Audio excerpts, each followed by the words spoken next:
கதிரையிலே தொழுவது பரவாயில்லை, தொழலாம். இதா ஷக்க அலைஹில் ஜுலூஸ் வலல் அர்த், அவருக்கு பூமியிலே அமர்வது கஷ்டமாக இருந்தால் கதிரையிலே அமர்ந்து தொழலாம். வலா பஅஸ அன் யூலஅ ஃபி ஸஃபில் அவ்வல், அந்த கதிரைகள் முதலாவது சஃபிலே போடப்படுவதும் தவறு கிடையாது. வலா யுஅத்திரு ذلك على اتصال الصف, கதிரை சஃபிலே இடையிலே நிற்பது சஃப்களை நேர்படுத்துவதை குளறுபடியாக்க மாட்டாது. வயன்பகி லிஇஹ்வானிஹில் முஸ்லிமீன், அந்த கதிரையிலே தொழக்கூடியவர்களை பார்க்கக்கூடிய மற்ற முஃமின்கள் என்ன செய்ய வேண்டும் என்றால் ஐ யுர்ஃபிகு பிஹி வயஃப்ஸஹு லஹுல் மக்கானல் முனாசிப், அப்படி அவர் கதிரையிலே தொழக்கூடிய ஒருவர் இருந்தால் அவருக்கு உதவி செய்து அவரை வெறுப்போடு நீங்கள் பார்க்காமல், சஃப்பை குழப்புகின்றார் என்று பார்க்காமல், அவருடன் அவர்கள் இரக்கமாகவும் அன்பாகவும் நெகிழ்த்தன்மையுடன் நடந்து கொள்வது தேவையான ஒரு விடயம்.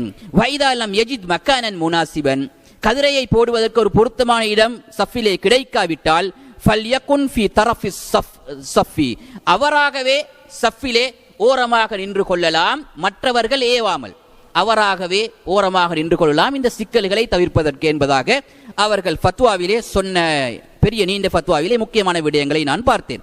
அதாவது அவர்கள் சொன்னது, முதல் சஃபிலே கதிரைகள் போடப்படுவது தடை கிடையாது.